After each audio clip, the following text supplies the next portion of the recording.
Welcome to Mormon Book Reviews, for an evangelical encounters the restoration. Just a reminder, folks, this month's book drawing is a preparatory redemption, reading Alma 12 through 13. It is edited by Matthew Bowman and Rosemary Demos. And the reason why I'm giving this book away is because one of the people who wrote a paper in it sent me 2 copies. Bridget Jack Jeffries, she wrote the paper called and Ordained, A Priesthood of All Believers in Alma 13. Bridget is actually an evangelical Christian who I will be interviewing soon on my channel. And the other day we were talking, she's like, hey, can I send you a book, send you this for your book drawing? I said, well, send me 2 copies because I want one for my collection and then I can send one out to the guests. And so she did that. She Amazoned them to me. And then you know what she did, folks? She put money in my PayPal account to pay for the postage. So when I send this out, I get, so I don't even have to pay for the postage to send out to the contest winner. So authors, if you want your book to be featured on Mormon Book Reviews as a book giveaway, that's how you do it. So check this out. I love it because I read the paper. It's great because it teaches that the Alma book of Alma 13 does teach the Protestant concept of the priesthood of all believers. That's why I can endorse the theology of the Book of Mormon as an evangelical Protestant. Okay, gentlemen, I want to thank you both for coming on the program. Now, you both have been on my show, and on the 4th of July, we got into a conversation with each other regarding some posts that, Jim, you had made about Jacob, and some concerns you have about Jacob, and some criticisms you have. But before we get there, I just want to remind you all that Jim is the host of the Inside Out podcast, which is co-hosted with his co-host, Ian Wilkes. And of course, they've been on my program. And of course, we got Jacob Hansen of Thoughtful Faith. Gentlemen, welcome to the show. Thanks for having us. Hello. Thank you. So both of you I consider to be good friends, and I saw that there was a little disputation going on, and I wanted to I reached out to Jacob saying, hey, I can post, let me let Jim know that you would like to talk to him. And then you had mentioned that, well, why don't we have the conversation on my show? So that's what we're doing. So Jim, I wanted to ask you, you are a very passionate man. And and I believe you're a man of integrity. You're a good person and everything like that. And, we had you on recently to talk about like having civil discourse, on the channel, trying to model President Nelson's last speech at the General Conference about us not, trying to be more gentle in our approach and more Christ-like in how we handle conflict. And so I just kind of want to, why did you feel it was important to say what you said about Jacob, and maybe just talk a little bit about why you why you have the feelings you have about Jacob, and just let them know. Well, to begin with, the comment that precipitated this discussion was made in a group that Jacob is not a member of. My understanding is he used to be a member and he was booted out. Was it the Latter-day Lobsters group, the Jordan Peterson group? Yeah, I did. I got booted out from the Latter-day Lobsters Jordan Peterson group a long time ago. Yeah, I'm kind of bucking to get booted out myself. I was in the group. I was invited to the group, I don't know how long ago, but I didn't know who Jordan Peterson was. That's how ignorant I am. And at one point, I finally said, look, I joined this group not knowing who Jordan Peterson was. And the more I've looked into who Jordan Peterson is, I've decided he's kind of a weenie. And that made a lot of people in the group rather upset. And so I don't really comment much in that group. And I probably shouldn't have made the comment I made, but I made the comment thinking it was in a private group that Jacob wasn't going to see.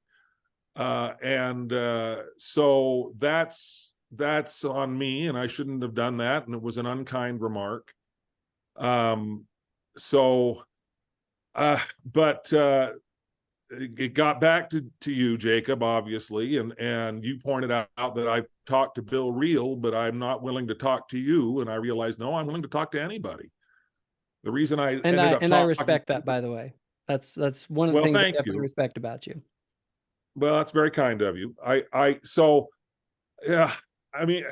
I've kind of been dreading this conversation because and not to be rude again, but I haven't really followed you all that closely, Jacob. I know I blocked you I've migrated off of Twitter. Now is the greatest time in the world to leave Twitter, and apparently Elon Musk is threatening to sue Mark Zuckerberg for this Threads thing. But Twitter as a platform is sort of collapsing.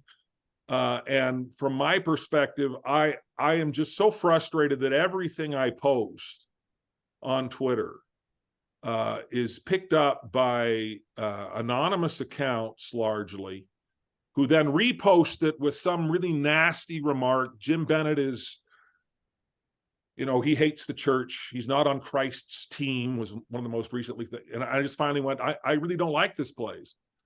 And I block pretty much everybody at the first sign of DesNat. Now, Jacob, I know you're not necessarily officially affiliated with DesNat, but I don't remember when I blocked you or if I blocked you, but that was probably why.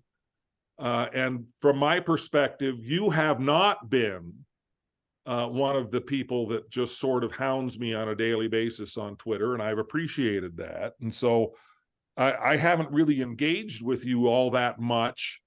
And so when I realized, oh, Jim and I need to talk to reconcile our differences, I went, okay, fine. I'm happy to talk to anybody, but I don't think I am educated enough in what you have done and what you do to really have strong feelings about it.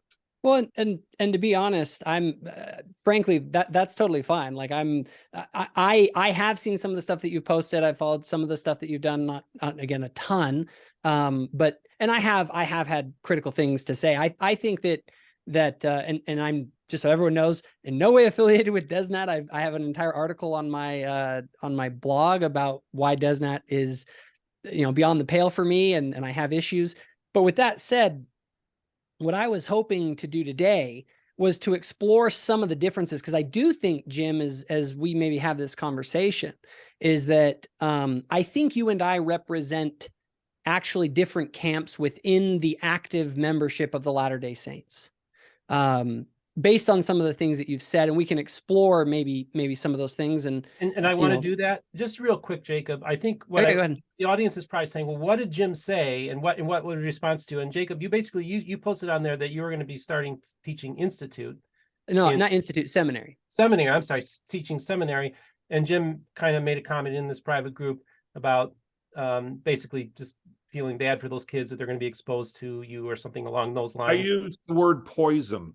I said it really makes me sad to think that Jacob is going to poison. Don't worry, Jim. If everyone held me accountable for every single word that came out of my mouth while I'm sitting on the toilet tweeting something out, I don't know if I was on the have toilet, problems. I'm pretty easy going when it comes to that stuff. I will say, I mean, I do think there are some areas where we should discuss our differences, because I do think that, at the end of the day, there may be some fundamental differences here between us. And so that isn't nearly as worrisome to me, that particular tweet, or I'm sorry, that particular post, as some of the other more, I would say, ideological things that I think is, or even strategic things that maybe are putting us at odds with each other. Well, so are you in Utah? Where do you live, Jacob? I'm in Nevada. I'm in the Reno area. So that would make sense with regard to early morning seminary. Yeah. I mean, one of the reasons I made it was an offhand comment that, again, I didn't think was going to get back to you, which is very naive and stupid on my part. But I taught early morning seminary in Westwood, California, right behind the Los Angeles Temple, for 3 years while I was going to school at the University of Southern California. And, early morning seminary, I was a terrible early morning seminary student. When my early morning seminary, I grew up in Southern California, and when my early morning seminary teacher found out that I was teaching early morning seminary, he said he couldn't stop laughing for a good 10 minutes because I was such a terrible early morning seminary student.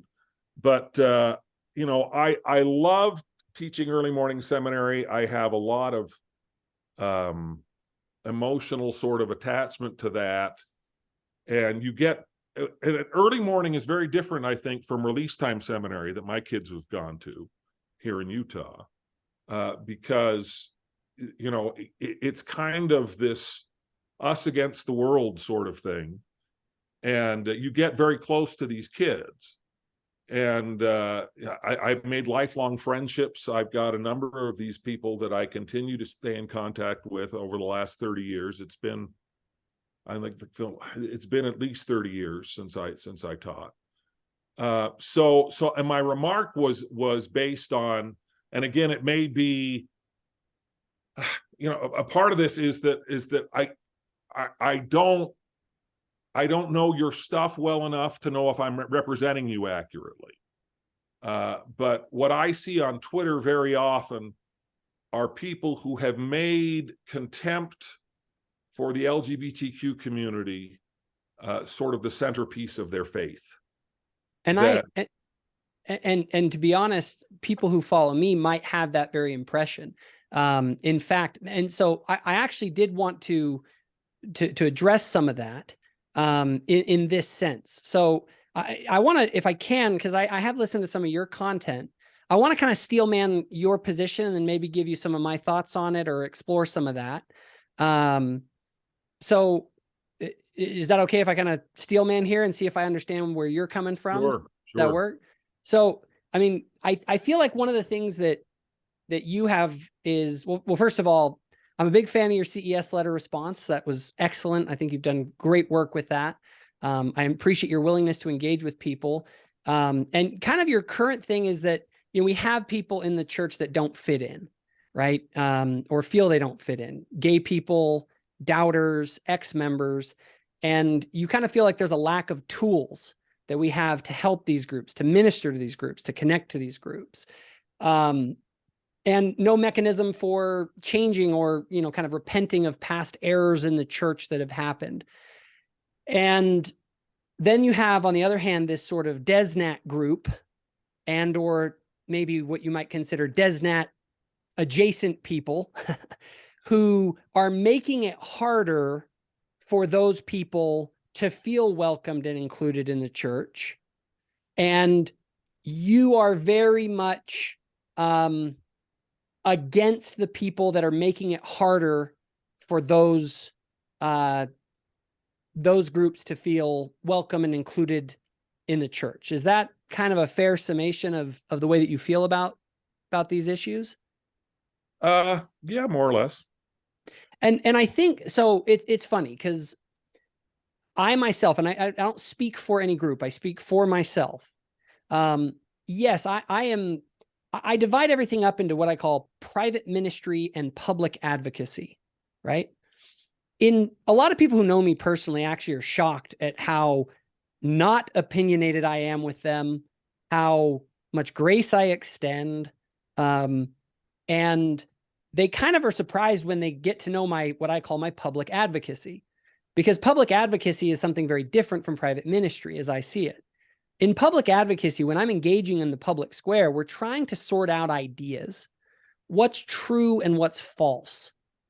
And in my mind, in that battle, if you kind of boldly speak the truth, it offends a lot of people.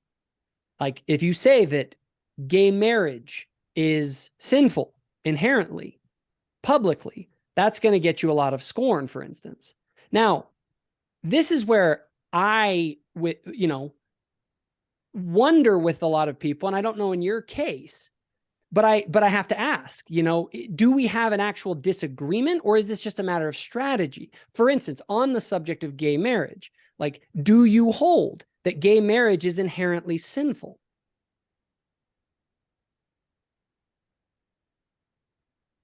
No.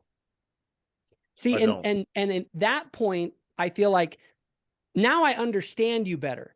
If I believed that gay marriage is just as morally legitimate. I didn't say that either. So you don't, so you do believe that it is less moral or immoral in some way? What's kind of your take on that? So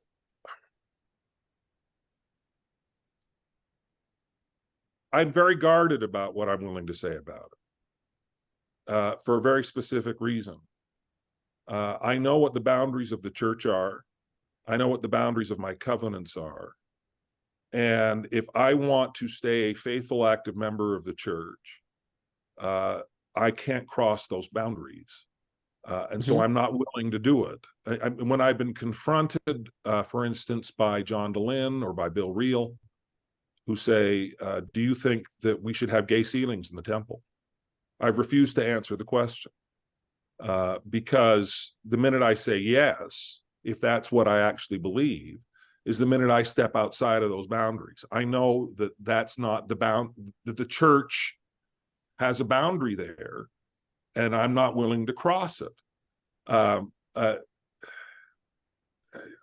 What I say is that it is very clear to me that we need further light and knowledge on this issue. And I am not going to dictate what that light and knowledge would look like when it comes. I believe it will come. I don't know what form it will come in. I don't know which leader will provide it. But the reality is, how we handle LGBTQ people in the church has changed dramatically in my own lifetime. Sure. And I think it's silly to say that it's going to stop changing, and that, so do you believe that at some point in the future, the church will change on this issue and allow for gay ceilings?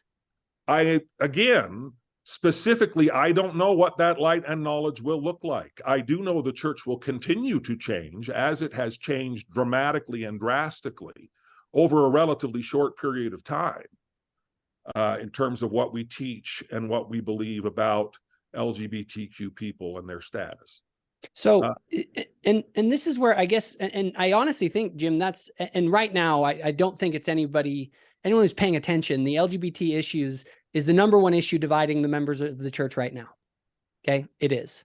And I hear things like Elder Holland saying that our faithfulness to the family proclamation is kind of the test of our generation. And so where there's a concern for people like myself, that we worry when we see so many members like yourself, Jim, who are out publicly saying things that seem to undermine the doctrines of the family proclamation, with them out there explicitly saying it won't change. First of all, family proclamation, what it actually says is very different from how it's weaponized. Because particularly on Twitter, the family proclamation is the cudgel that pounds people out of the church, and that pounds people in the church to feel less than, to feel like garbage, when in fact the family proclamation, in terms of what it actually says, is not anywhere near as divisive or exclusive as its proponents use it. And so does it that exclude... I'm undermining the family proclamation is not accurate, because the family proclamation, what it actually says, what it actually represents, what it actually does, is very different from how I think you use it, how Desnat uses it, and how people who have decided that this is the centerpiece of the restored gospel of Jesus Christ use it. For me, the centerpiece of the restored gospel of Jesus Christ is the atonement of Jesus Christ. And the issue, but that's central to Christianity? That isn't really central to the restoration. The restoration, like the unique doctrine of the restoration, ultimately is the sealing power, and the pinnacle ordinance of Latter-day Saint temples is the sealing ordinance. Well, barring potentially some others, but that's really the pinnacle for any regular member, and that is a requirement for exaltation. And so, and here's where I'm coming from, Jim. If the church were to change its stance on marriage,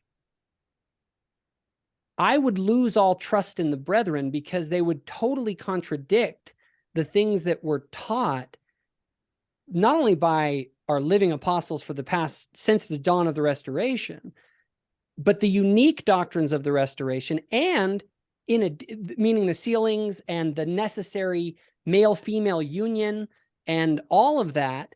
Like our temple ordinances are designed around a male-female dynamic, an Adam and an Eve. when someone embraces the idea that there's multiple genders and we get to decide our gender and all that kind of stuff, like, at what point do you say, if you can't even get this doctrine right, like, you're not reliable as mouthpieces for God? And my faithfulness ultimately is to Christ. And so I look at these changes and I say, I think there's a reason that they're saying, and they're saying this. They're saying this cannot change. This will not change. They've said it explicitly. And so when I see members that are many times. Well, real quick, last point, I promise. When I see members telling other members to place their hope in change rather than to place their hope in the doctrine of Christ, that's where I get really worried, because you're giving people false hope that's never coming, and you're going to hurt people. I'm going to hurt people. I don't know that we have anything to discuss. I mean, it's just, first of all, now you're talking about the doctrine of Christ, and you rebuke me when I say the atonement of Jesus Christ is the centerpiece of the restored gospel. And you say, I do believe that the atonement of Jesus Christ is the centerpiece of Christianity. We are, and it is the centerpiece of our religion as true Christianity. However, when you look at the unique doctrines of the restoration, you lose me at however. You lose me completely. Well, we have an evangelical here who also believes in the atonement of Jesus Christ, and God bless him for it. Absolutely. We are part of a Christian tradition that believes in those things, but I'm talking about the unique doctrines of the restoration. Jacob, Go ahead, Steve. Well, I just want to say, first of all, Jim, I want you to, because Jacob's been doing a lot of talking, and I think it's important that we hear your perspective. You say that the family proclamation does not say what people like Jacob are saying, and and so I want you to tell us, what does the family proclamation say that you think is really important, and contrast it with what some of the people who you feel are using it as a cudgel. Maybe tell us, what does it say to you? What does it say that you think is important that people understand your view of the family proclamation, and why it's important that you feel that your view gets out there? Well, the family proclamation talks about marriage being ordained of God. It talks about the important nature of the family in the plan of salvation. It talks about the importance of putting family life at the centerpiece of every individual's life. And I think all of those are laudable and wonderful things. The things that are taken from the family proclamation are inferences. For instance, many transgender Latter-day Saints embrace the family proclamation's single sentence mention of gender, because it talks about gender being an essential part of our eternal identity and purpose. And they embraced that and said, you're right, my gender is an essential part of my eternal identity and purpose. And my eternal gender is at odds with my physical gender, which required President Oaks to come out and say, no, that's not what we meant. What we meant is your biological gender at birth. And that, to me, demonstrated, okay, but that's not what the family proclamation says. And then I get a lot of heat from people like Jacob or others who say, oh gosh, you're twisting the words of the apostles, you're giving people false hope, you're ignoring things that will never, ever change. And if this were to change, wouldn't this undermine confidence in apostles and prophets? And I just think, where have you been for the last 15 years? Because what we teach about homosexuality and gender identity has changed radically. I'm not just changed sort of in procedure. What is the most radical official teaching of the church that's changed in the last 15 years? The teaching that you do not choose your sexual attractions. Was there ever a time? Was there a time in the church when it was? May I finish my sentence? Oh, I'm sorry. Go ahead. Go ahead. And that your sexual attractions do not change as a result of sufficient righteousness. When I was growing up, anybody that showed any tendency toward homosexuality was given a copy of Spencer W. Kimball's Miracle of Forgiveness, which calls homosexuals voluntary perverts who thinking they can't change, have not pounded their head against the door enough. How can you say you do not change if you have not pounded on the door until your muscles are sore and your arms are bloody? It can be done. That was the teaching that was perpetuated throughout the church. And that is a teaching that the church now explicitly rejects. So the idea that the church does not change, will not change, cannot change is belied by the fact that the church has changed and continues to change. And when I hear people say, well, this will never, ever, ever, ever, ever, ever, ever, ever, ever, ever, ever change, I hear weakness. I don't hear strength. You don't have to continually remind people of things that are immutable when in fact they are immutable. For instance, I will tell you the church will never, ever, ever change the doctrine of baptism by immersion. Everybody knows that. And we don't hear that in conference. We don't hear continually, this can't change, this won't change, this will never change, because everybody recognizes it won't change. We see stability in that particular doctrine.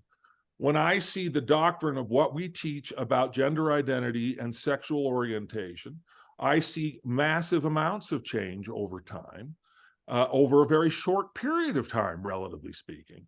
And I don't have a lot of confidence in the idea that, well, repeatedly saying this can never change means it can never change, because the most fiery sermons that we would never abandon polygamy in this life came, and that it would never, ever, ever change, came right before the manifesto. Well, can I address that just real quick? Couple of points. Sure. First, Sure. the manifesto. I mean, if somebody thought that polygamy was never going to change, they should have just read Jacob 2, which was written before the manifesto was written. And the other thing is that I agree that certain rhetoric and opinions of church leaders may have changed, and even church policies that may have changed. But the church never had any official doctrines. The scriptures don't address the origins of homosexual behavior. And I think the church has changed in the right direction in the way that it treats homosexual and same-sex attraction. Earlier, you said that the gender identity was one of the central doctrines of the Restoration, and now you're saying the church has never had any official doctrines on gender identity? No. The idea of there being a male and female gender, and those being the only two genders, is absolutely not only central to the Restoration, but central to the entire Christian idea of the reason that gender exists. It was Jesus himself who said that. Told that to Joseph Fielding Smith, who said that gender isn't going to exist in the lower kingdoms. Well, and fine, he might have been mistaken. I don't base anything off of one particular prophet and what they say. I generally go off of what I would consider a collective witness of the prophetic voice over time, including the scriptures. And so where I look at nothing to say about gender identity, absolutely nothing. The scriptures have nothing to say about gender. The Book of Mormon doesn't. The Doctrine and Covenants doesn't. Did Jesus? No, he didn't. How about the scripture where he says, "For this reason he created them male and female, that they may be joined together and become one flesh." Is that in the New Testament? Did Jesus say that? Yeah, Jesus did say that in the New Testament. Well, and not only that, God Jesus created them male. And God created them male and female, and God, the temple ceremony is built on a male-female dynamic, with the entire Restoration theology resting on exaltation being a heavenly parenthood. Yeah, I don't know how to have a conversation with somebody who tells me things can never change when they cite things that have changed drastically. I didn't say things can never change. Tell me the temple ceremony hasn't changed. Well, hold on. I'm not saying temple things can never has change radically. I'm saying is where, I guess I'd ask you though, but what's the limiting principle, Jim? Like what can't change? Like if the brethren came out and said, we don't need baptism anymore, or if the brethren I feel like there's this arbitrary line that you're creating for what can and can't change. I'm not creating any line. I am not putting any limits on what God can and can't do. You're the one who's saying God can't do something. So could they receive a revelation that Jesus Christ was not our Savior? It seems very, very unlikely to me. But you actually believe that could happen? I don't think it's going to happen because Jesus Christ is our Savior. Well, I mean, but the point is, I don't want to do anything that God doesn't want to do. If God does not want to provide a way to include LGBTQ people in the restored gospel, then that I'm willing to accept that. I'm living within those boundaries right now. I am not attacking the church on this. I am not demanding the church do anything. I am not calling out the brethren for any, I'm not doing any of that. But I am sitting in the confidence of knowing that God is good and that further light and knowledge is likely to continue to come as it has come in the past, particularly on this issue. And the thing is, can truth contradict truth? I mean, if you're saying that something is true, like if the church comes out and says that marriage is defined as the union of a man and a woman, that's different than saying that God only wants it to be that way. That's the definition of what a marriage is. And the church is going to come out and change that. That means that what they were saying originally was not true. Correct? You're saying that the church is capable of saying things that are not true? Yes, absolutely. That's correct. I believe that they can. But at what point, Jim, do you start saying if they can't get marriage right, if they can't get any of these things right, and the broader culture seems to always get it right, why is it like that? Maybe what we should be doing is following popular culture rather than following the leaders of the church, because it always seems that the church are catching up to them 10 years later. No, usually it takes 20, 30, 40 years. Particularly it did with civil rights. Well, maybe I should stop listening to them now. Oh, go ahead. Sorry. On civil rights. I just listened to you, and the assumptions that you're making are just bizarre to me. Because in order to stay faithful, in order to have a sustainable faith, you have to be able to accept the reality that prophets and apostles do not have their agency extracted from them. I agree with that. Some prophets and apostles. I agree. The church not only gets things wrong, but sometimes can get things massively wrong. I agree. So when you say to me, how can you stay in this church if we can't even get marriage right? Well, I'm staying in this church when we didn't get race right for 125 years. And frankly, that was, and in my opinion, that was because of the popular culture.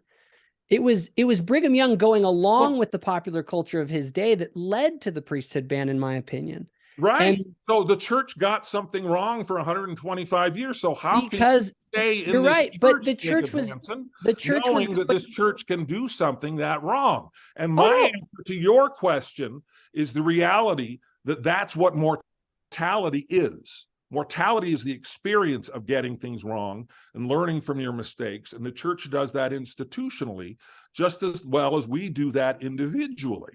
So to sit there and throw this at me saying, how can you possibly stay in this church and think that there is more inclusion coming for LGBTQ people? Because how could we possibly get something like this wrong?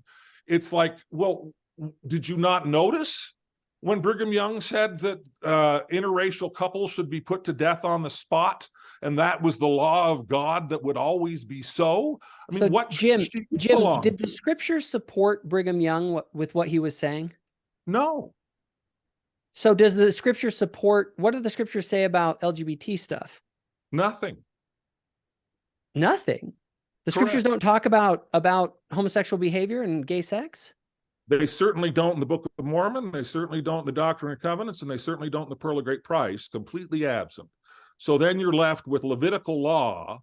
No, you're also left with Paul affirming Levitical law. Yeah, you're left with Paul. And our living apostles and prophets. Okay, but now you're moving the goalposts, Jacob. You just said to me the problem is the scriptures it's all over the scriptures. What do the scriptures have to say? And since you can't cite anything definitive from the actual scriptures, you then we're going to move on to Spencer W. Kimball and Boyd K. Packer, who essentially have been repudiated for many of the things that they've said. And we no longer publish the miracle of forgiveness. We no longer teach the doctrine that Spencer W. Kimball was teaching about homosexuality. And when Boyd K. Packer tried to say that the family proclamation is a revelation and that nobody is born gay, when he was the president of the Quorum of the 12 Apostles, he was publicly and embarrassingly corrected by the first presidency, and his talk was changed when it was published. I think that is an indication that to assert that this is sort of a clear, unchangeable, immutable doctrine that has been consistent over time is a ludicrous proposition. It is not a proposition that can be sustained by Scripture.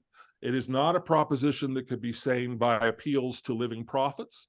It is not a proposition that aligns with reality. So I don't have any patience for it. It's nonsensical to me, because you keep coming at me with this sort of inconsistent position where the church teaches truth and the church is always right and the church can't change. But of course the church has changed. Jim, I don't want to straw man it. Let's not straw man it. I believe in the fallibility of prophets. Okay. I fully believe in that.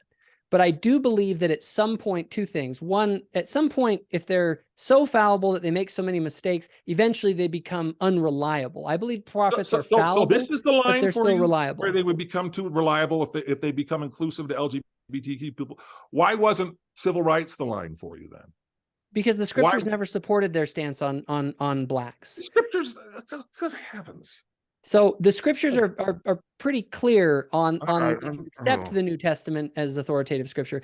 Steve, it looks like you wanted to chime Jacob, in. this is the thing. Okay, so I'm an outsider on this whole thing, and I was an atheist, naturalistic, materialist for a very long time, and I can honestly tell you, I was having a conversation with Matt Harris last year at the Mormon History Association and a few other scholars, and I told him, I said, I think it's inevitable. This is just me speaking as an outsider, like as an anthropologist, sociologist, or whatever. And that was, I think it's put you on my Be Real. You're on my Be Real. Go ahead. Okay. Is that what we have is, I think often what happens is that the Church of Jesus Christ of Latter-day Saints and the evangelicals have had this kind of relationship for a very, very long time, almost since the beginning. And often in order to get acceptance, especially with David O. McKay, starting in the 1940s, was trying to mainstream Mormonism and make it more into Protestantism, okay? And so in many cases, they've emulated the Protestants and now the evangelicals. And actually, the family proclamation was very similar to a proclamation that Jerry Falwell advocated in the 1980s, almost word for word in some cases. So in many cases, just speaking as an outsider, we see that the church often emulates what the evangelical groups are doing, because we're much larger. And I say it's only a matter of time within the next 20 to 30 years that the evangelical church is going to largely shift, I think, in a more pro-gay marriage position. And I think when that happens, the church will follow suit. I think that's kind of, in my opinion, I'm just giving you opinion. In my opinion, I think we're going to see that eventually that shift is going to happen within the next generation, because I think that the church is losing its youth in many ways, and the kids have completely different views on this issue than their parents and grandparents had. And the church realizes this. And so, and I know that I recognize that they're also in a very difficult position, because much of the schism that they've experienced in the past has been from more of the progressive side. You know, the people that they've been excommunicating, the people that have been leaving the church have been from the left. I also am aware of the fact that the church is also deathly afraid of there being schism on the right now. So now they have to really be so careful, because they're kind of in a minefield. But I think what happens, just speaking just sociologically, I think what will happen is that when the culture shifts, including the evangelical culture shifts in more of a pro-gay marriage position, I think that will give the church the opening to make that change. That's just how I see it happening over the next 20 years. And sociologically it might, but here's the thing. I worry that we are losing more and more youth because they do disagree with the church's current position on the church. And Jim, I mean, like, this was one of the things you posted that really concerned me. So there was this documentary called Mormon No More, where two Latter-day Saint women violated their temple covenants, left the church, and essentially went into a lesbian relationship together.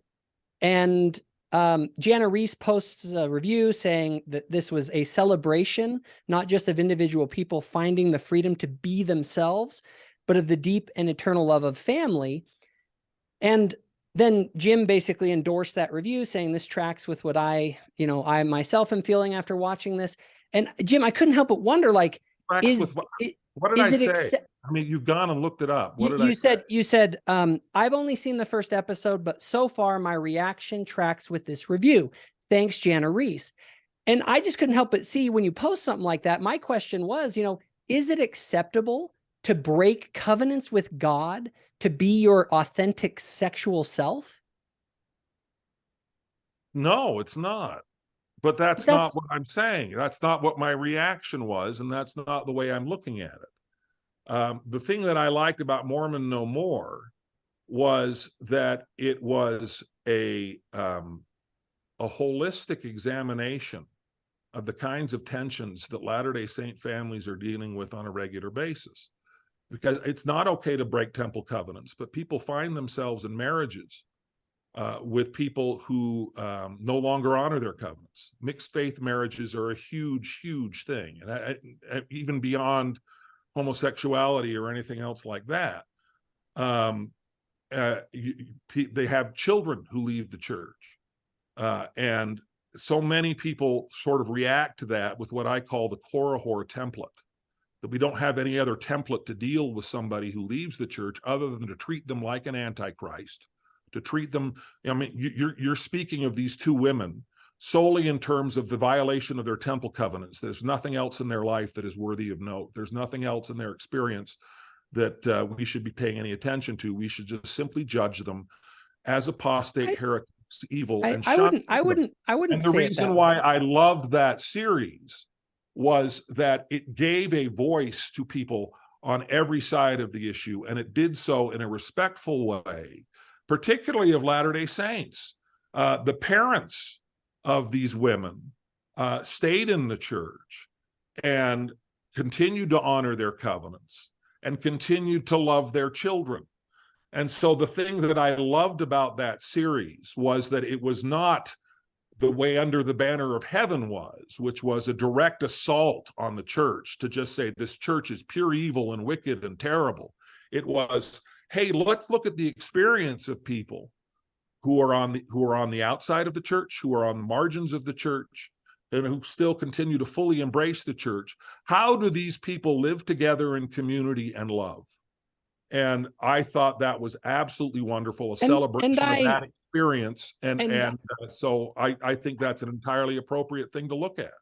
And I can be fine with maintaining good relationships with those that leave the church. I don't know if you know my story, Jim. I have 8 siblings, and I'm the only one who's left in the church. My brother runs an anti-Mormon YouTube channel. Lucas, yeah. And myself and Steve actually had both of us on, and we talk about things. My brother and I have done it. So believe me, I've been in the thick of the mixed faith families and all of the drama with all of that. I have a gay brother. I have a gay uncle who I love dearly. Like, I'm in the midst of all of this. One of the young men that I've been mentoring he changed to transgender. But here's the thing. There's also about the difference between the way that we privately minister to people and then what we actually think is true. See, and this, Jim, is where I think there's the primary divide in the church that you and I are iconic of. We have very different notions about what is true in relation to these issues. And the brethren have a particular, and have been very clear on what is true or not. No, when it comes to these issues. No, they haven't. Have they been clear about greater division among the brethren on this issue than any other issue of our lifetime. That's fine. Have they been clear, Jim, about the definition of marriage being a union between a man and a woman? Up until the point where they endorsed a legislation that made gay marriage legal in all 50 states. And what did they say about our doctrine in relation to that? That doesn't matter. That's the thing. I mean, you're sitting here trying to say they have this immutable position, but so you think that they embraced a law that in 2008 was directly antithetical to Proposition 8 in California, that they were spending money on, and that they put the entire reputation of the church on the line for. And then they go about, and 12 years later, 14 years later, I guess, they embrace legislation that is directly antithetical to that. And then you're sitting here trying to tell me they're so clear, and they've never changed, and it's never going to change. It's just nonsense. No, Jacob. the It's doctrine, absolute nonsense. the doctrine of the church is that the union of a man and a woman is the definition of marriage. Jim, what else could be the definition of, like, how do you define marriage? That's a ridiculous question. No, it's a central question. What is marriage? What is marriage is a commitment between two people to build a life together and to be faithful. That's it? Yeah, that's it. See, then why does marriage matter? It matters a great deal. Nothing matters more. It's wonderful. It's beautiful. It's why I'm married. Yeah, but you could do that without the state involved or the church involved. Like, why? What is the need for this? I don't understand the point you're trying to make. The point I'm trying to make, Jim, is that our doctrine in relation to the family is very clear. It is. No, it isn't. President Nelson said that if you redefine marriage, you destroy the family. Yeah. Because when you redefine marriage as just a union of any two people who love each other, you remove the very thing that makes, as Christ said, the union of a man and a woman. That's the reason gender exists. Why does gender exist, Jim, according to you?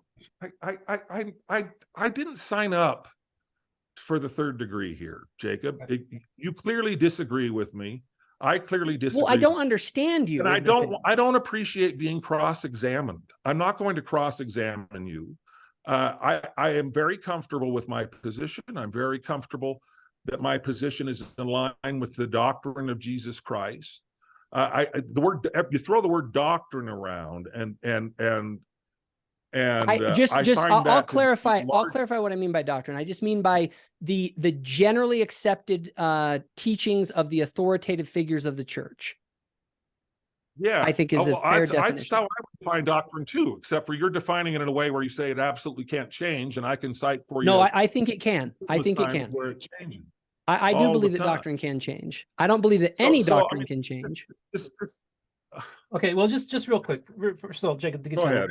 Are you in favor of the church's position now that is basically in favor of legalized gay marriage? What are you talking to me? Yeah, Jacob. Yeah, are you in favor of the yeah, so I believe that the church is not in favor of gay marriage because the church doesn't believe that gay marriage exists. Now, let me explain what I mean by this. Well, that they're in favor of legislation. Hold on, let me explain what I mean by this. What the church has done is they've realized that on the legal lever, they're never going to get gay marriage defined the way that they define marriage. So what the church has done is the church has said, look, if you give us religious liberty, we no longer will fight the legal battle to redefine marriage. Well, that's a change, isn't it? It's a huge change.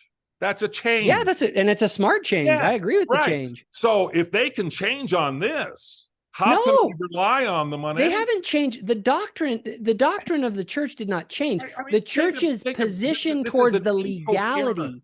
Hold on, Jim. Let me answer real quick. Incoherent. You answered at length. Hold on. And you contradict yourself from one sentence to another. It's nonsense. Well, Jacob, let me just I do as an outsider, the one thing that really I think a lot of outsiders are going to be mystified by a church that practiced polygamy. Okay, redefined marriage, practiced polygamy for a very, very long time, said it was an eternal principle, was a central doctrine to the church for a very, very long time. And there are still people that practice the principle because they are continuing what they consider to be an eternal principle that has to continue, and that they were just following John Taylor and the prophet's words on this as well. Okay, so here we have a church that redefined marriage in the 19th century. I wouldn't say that. I wouldn't say that the church redefined marriage. Well, it allowed for multiple marriages to exist between one man and multiple women. But this is just, of course they redefined marriage. Of course they redefined marriage. The Republican Party was founded in the 19th century to get rid of the twin relics of barbarism. I know all about the Republican Party's agenda. Because polygamy was considered to be a radical redefinition of marriage, and in fact is.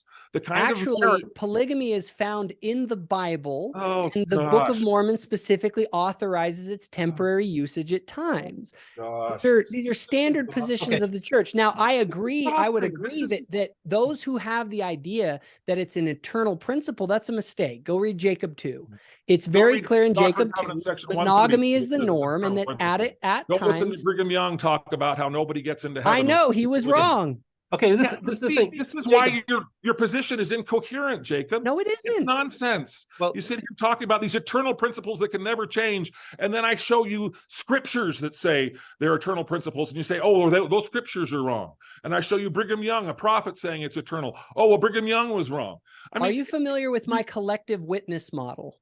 no, I'm not familiar with anything you have said prior to today. And that's one of the reasons that you just don't understand the way that I reconcile some of these things. And I base doctrine off of what a collective witness of the prophetic witness over time has said to establish what is most likely true in matters of church doctrine. Go ahead, Steve. It looks like Okay. Well, and then just to continue, because again, as an outsider, I also then have to look at the priesthood ban with the blacks and everything like that. I mean, when I see what the church was in the 19th century and I see what it is in the 21st century, it's a different church. Yep. It's a very different church. It's a Can I address that? Church. Can I address that real quick? Well, you can, but I just want to say that to me, it just doesn't seem that it's that implausible that 20 years from now the church will recognize same-sex marriage. Yeah, but the priesthood ban was never consistent with the scriptures. So it violated the collective witness of the prophets over time, ultimately. And that is the reason that I think that you had good grounds to say that they were wrong on the priesthood ban. On the other hand, I don't think the church was wrong in any way when it came to polygamy, except for those who taught that it was an eternal principle. That was where they went too far with it. Joseph Smith and Brigham Young and John Taylor and Wilford Woodruff? Those guys? You mean Joseph Smith, Brigham Young, John Taylor, and Wilford Woodruff, all of whom reiterated that it was an eternal principle? John Taylor, who received a revelation Smith, from I God. don't believe that Joseph Smith ever taught that. A freaking break. Read section 132. That it would never go away, that it was always the norm, that was what we were to always do. Jim, I think I would disagree with you very strongly on your interpretation. I don't care if you disagree with me. You're disagreeing with reality. The reality is section 132 is very explicit about the eternal nature of plural marriage. And that everyone is commanded, if they want exaltation, to engage in a plural marriage. Now you're moving the goalposts. I'm getting clarification on what 132 actually says, but we can debate that all day. I don't want to debate you. That's the thing. This is one of the reasons I didn't want to do this. I don't like debating anybody. It's a waste of time. It's ridiculous. Well, that's because you don't want to have these ideas challenged. No, it's because this is a terrible way to understand another human being. Well, I'm not, Jim, real quick. I'm not. It reduces me to a series of tenets that don't encompass my lived experience in the restored gospel of Jesus Christ. It does the same to you. And it becomes, and I think it, to a large degree, it's disrespectful of the Lord, because this isn't the way he deals with us. He doesn't debate with us. Well, I would. We live in experience. We live in relationship to him. And yeah, so we do. So to do this and to take this kind of legalistic kind of hair-splitting nonsense, and this will change, but this can't change, but the collective witness can change, but only, it's just hooey. It has nothing to do with how I live the principles of the gospel of Jesus Christ, or accept the atonement of Jesus Christ into my life. Jim, but for the atonement to mean things front and center that are divisive and destructive and poisonous in a way that I think drives people away and keeps people from coming back, and really skews and warps what the central message of the gospel of Jesus Christ should be. So, Jim, I want to ask Jim you a question, because this is the thing, is I get where you're coming from, and as a gay man myself, a lot of what you say resonates with me. But what do you say if the church was the shift and change its position on marriage? What would you say to the faithful Mormons who believe in one man and one woman marriage? what place would they have in the church at that point? How would you even handle that? Because many of them would probably be devastated and hurt and feel betrayed if the church were to do that. And so how would you handle that? Or those in mixed orientation marriage? How about them? I think there's a reason the church no longer recommends mixed orientation marriage. It's a huge change, by the way, because the church used to say, just get married and that will take care of it. And then they discovered that 9 out of 10 mixed orientation marriages end in disaster. And now they say that doesn't take care of it. Don't do that. They don't say don't do that. No, they don't say don't do that. Don't crap on my friend Tember's marriage. I don't know who your friend Tember is. I know people in mixed orientation marriages too. The point of the matter is, to answer your question, Stephen, I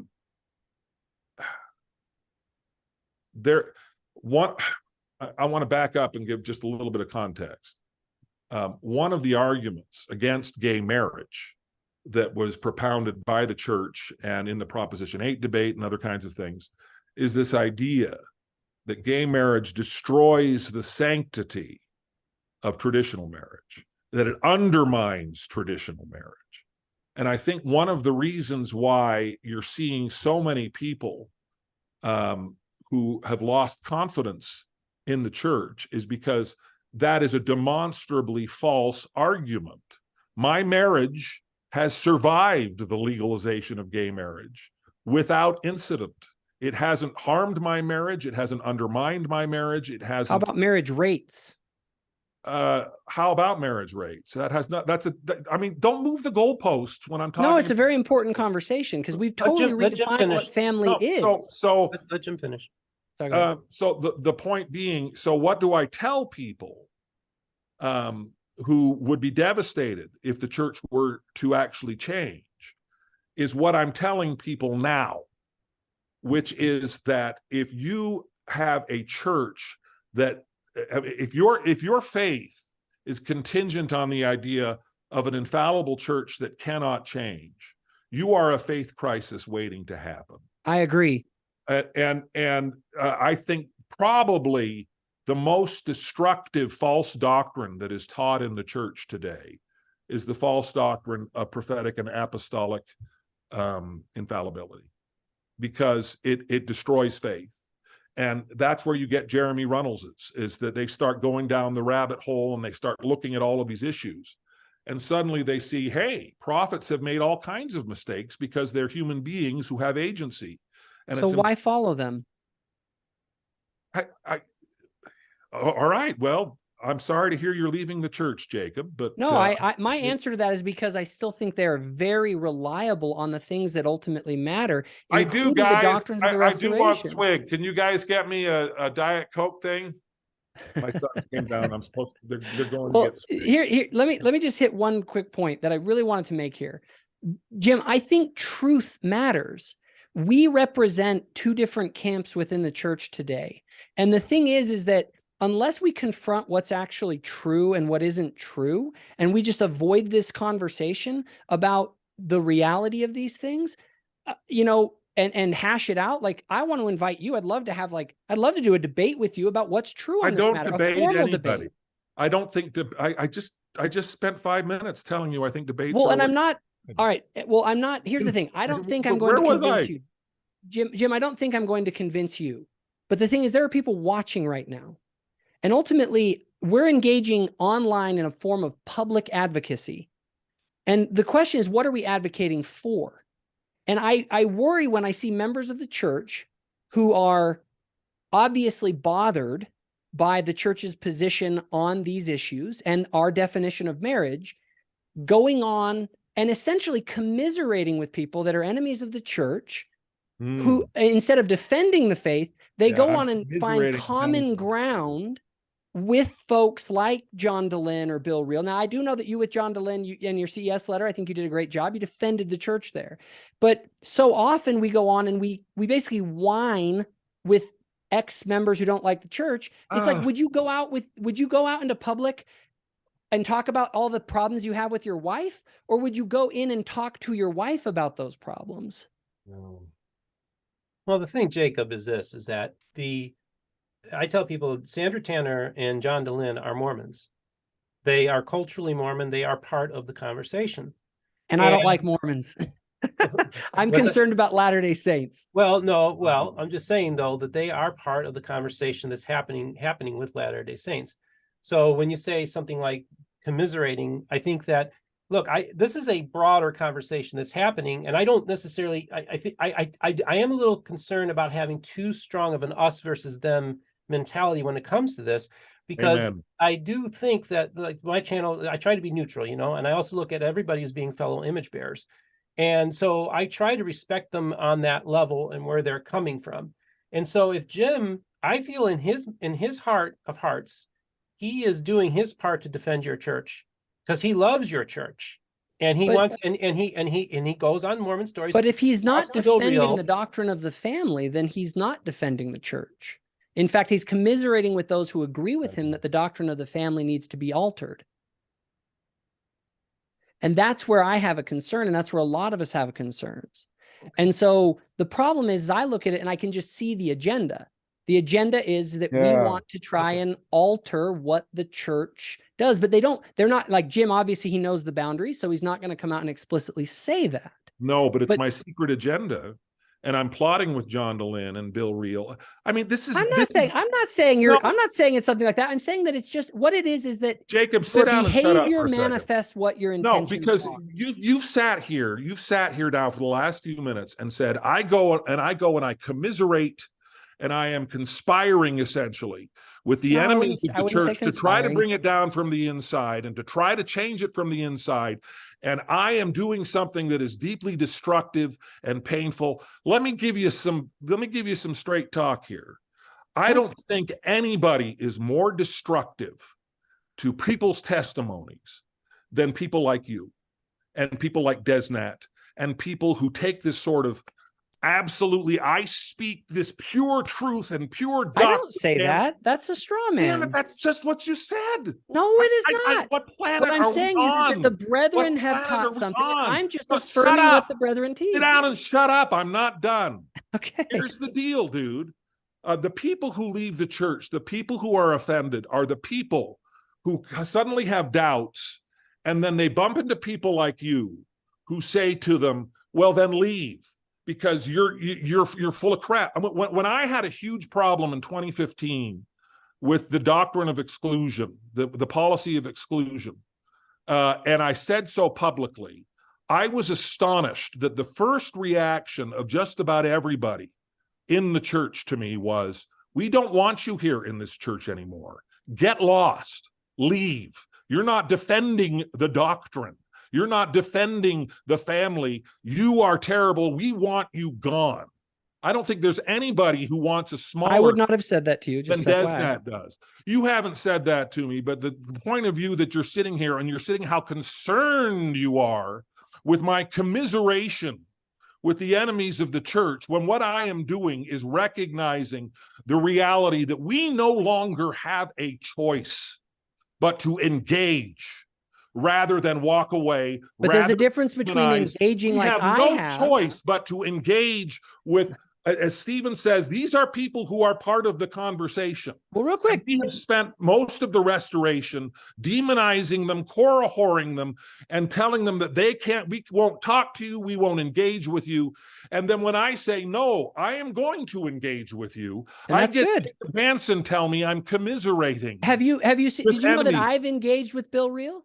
That's great. So why are you commiserating with the enemy according to the standards that you have announced here? Because if you listen to our conversations, in my conversations with Bill Reel, I am defending the church, not and I'm not about the problem. I'm not. Have you heard me go on any kind of thing and say the church needs to start doing gay temple ceilings? No, but you've gone on and said the church needs to change. I have never said that. Have you ever heard me go and say? I mean. Steve, can I make one quick comment? One quick comment. So gruesomely that I just don't have any patience for this. Okay. Well, and Steve, can I make just one quick comment to defend something that I felt like was a little bit personal? I think we should probably wrap this conversation up. Yeah, no, that's totally fine. So what it was is that you said that you're worried that I'm driving people out of the church. Yes, you are. Here's some. Well, well, you think I'm driving people out of the church. Yes, here's I some do. messages that I've recently got. I had one person who wrote me and said, I was on the road to removing my name from the records of the church. Then I discovered Thoughtful Faith and Quick Media and others. Another said, between listening to your material, diving into the scriptures, and surrounding myself with believers, I have found a serious spiritual revitalization. Another said, I've been struggling with this issue for a while, but after hearing your debate and that there is justification for Brigham's actions, it's very heartening to me. Someone else said, I personally know someone that Jacob is saved from nihilism. I get messages like this all the time. Now, here's the thing. You can get people on the other side that'll say, yeah, there are people that stayed in the church. But I think there's a difference if you get people to stay in the church because you tell them like, hey, don't worry. In 15 years, the doctrine's going to change. So just like put your faith in that change and it'll come, versus affirming the doctrines of the church. And I know that you've done that, by the way, with the CES letter response. I think you did an excellent job here. But we represent two different camps here in the church. And I think, Steve, one thing about this episode that I think is very important is I think people need to be aware of the difference, the schism that is existing within the church body itself. I'm in church on Sunday fulfilling callings. So is Jim here. And I think this discussion that's happening between us and our inability to actually reconcile it is that's going to be the issue of the next 50 to 75 years of the church.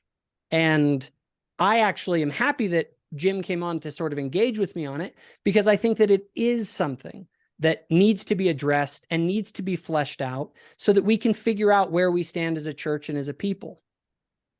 Jim? The next 50 and 75 years of the church are going to be crucial, particularly if the church continues to shrink, which the church is doing, particularly in the United States. We're growing in Africa. We're growing in some countries in South America. The recent statistics that came out show that across Europe and the UK, we are down 18% in terms of active membership over the last 10 years. We are down 1.1 million active members in the United States over the last 10 years. And those numbers are going to continue to accelerate. And so the question then becomes, if we want to have a church in 50 to 75 years, how do we get there? And the idea that we get there by being increasingly doctrinaire in terms of telling, I mean, one of the reasons why I find these discussions so frustrating is that we are reducing people to sort of cardboard cutouts and statistics and whatever else, that the gay people or transgender people, as if they don't know the doctrine of the church, the teaching of the church, as if we're somehow doing them a favor by telling them, this is a church that will not accept you trying to find love the way you want it. This is a church that will not accept you trying to embrace the gender identity that you have embraced. That as if we're somehow helping them. That's a loving, kind, marvelous thing to do. So I'm going to tell two quick stories and then I'll be done. Terms of, I'd be happy to read you the messages I get on a regular basis. I get a lot of messages from missionaries, particularly, who have found the CES letter reply very helpful. This last Sunday was a lot of fun because the guy who runs the FSY program in New Zealand was talking to my old stake president, who now works at the MTC in New Zealand. And he said, I'm going to be going to Utah, but I really want to go to music and the spoken word because my hero is in the choir. And he goes, oh, really? Who's your hero? Says, this guy named Jim Bennett. I went, oh, you need to really up your sights on what a hero is, buddy. But he came and met me this last Sunday and was very gracious and said, your CES letter reply has kept countless people in the church in New Zealand, and it's been so helpful to us in the FSY program. It's FSY, not EFY now. And all this, and so I got a real kick out of that. The other messages I now get are from people who are not members of the church, who have left the church, who say, you did not convince me to come back to church, but what you did is give me the ability to understand my family and friends who still stay in. And I now have a better relationship with them because I've been able to figure out that maybe they're not such terrible people for staying members of the church. And I'm grateful for those too. A few years ago, I don't even know if I should tell this story, but a few years ago, I met with Book of Mormon Central, who said, we want to take you to lunch. And I went to lunch with them, and they said, look, we have just come back from a meeting with the Secretary of the Quorum of the 12. And we have the statistics that show how many people the CES letter has driven out of the church. And we also have research that shows there's only one thing that mitigates that, and that's Jim Bennett's CES letter reply.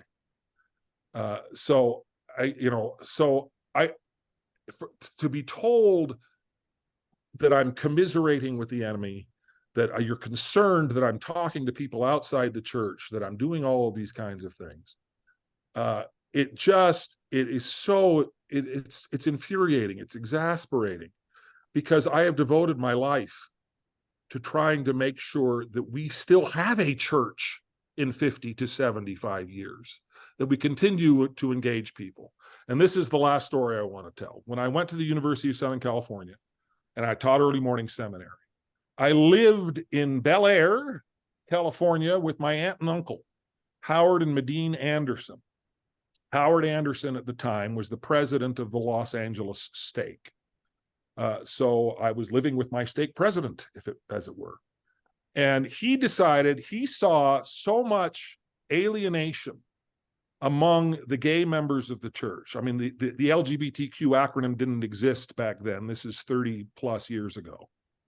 But so he saw the gay and lesbian community within his stake, that he said, I want to hear from these people. I want to know these people. And so he set up the first, I think, in the entire church, a monthly meeting of gay and lesbian members of the church in the Los Angeles stake that was wildly popular, to the point where people travel hundreds of miles from out of state to start going to this. And it was hugely successful. And the focus was entirely on, we're not going to sit here and we're just going to embrace the simple truths of the gospel of Jesus Christ. I don't want any of the talks to be about gay and lesbian issues. I just want you to know you are loved and you are recognized here, and I want you to be able to do this. And so Elder Ballard eventually confronted my Uncle Howard and said, you need to disband this group. It's attracting too much attention, and too many people, to put in the words of Jacob Hansen, they're giving him false hope. And Howard said to him, all right, Elder Ballard, I will disband this group on one condition. And that condition is, you can promise me that when I stand before the Savior in the next life and give an accounting of my stewardship as stake president, that he will not hold me accountable for abandoning this group of people in my stake. If you can make me that promise, I will disband this group. And Elder Ballard could not make him that promise, and the group stayed until Howard was released 2 months later. Rather than, force him to disband the group, he just disbanded his stake presidency. But the point is, this idea that nothing can change, this can't change, it's just such a ludicrous idea on a church that is built on the idea of continuing revelation. If continuing revelation doesn't change anything, then what's the point? Why do we need it? Why is that the rock upon which we have built this church?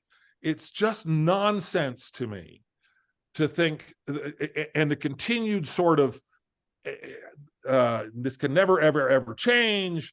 And well, if truth is being revealed, then I would expect for the truth to remain truth and not to be contradicted later. Otherwise, that means truth wasn't given in the first place. Well, I would agree with that 150%. But see, this is where the words get slippery, Jacob, because you talked about doctrine that can't change, and now you're talking about truth that can't change. No, I think doctrine can change, but I think truth can't change. Truth, I agree, truth can't change. our understanding of divine truth is about that much. I mean, the vast, we hope that our doctrines are true, but there is such a thing as false doctrine. There is no such thing as false truth. And the reality is, for us to say, oh, we have enough and we need no more, we have plenty of scriptural precedent to tell us that then that's when what happens is what is taken away is even that which we have. This idea that this is as far as we can go with LGBTQ inclusion and no more. And don't give anybody false hope that there can be more change and that there can be more inclusion, despite the fact that we are radically more inclusive now than we were 15 years ago. And we're unrecognizably inclusive than we were when I was a kid and was handed For Young Men Only by Boyd K. Packer, which said that it's okay to beat up your companion if he's gay. Your missionary companion. Well, I think Steve's getting to the point that you gotta get rolling, Steve. Right? So that's it. Those are my stories. Yep. My son's just delivered swig. You got your swig. What flavor did you get? What'd you get? The Founder. The Founder. And what's in that? I don't know. Is it good? Yeah, it's Diet Coke. Tastes like there's some coconut in there. But it's good. All right, so folks, check out Swig next time you're out in Utah. That is the Starbucks of Utah.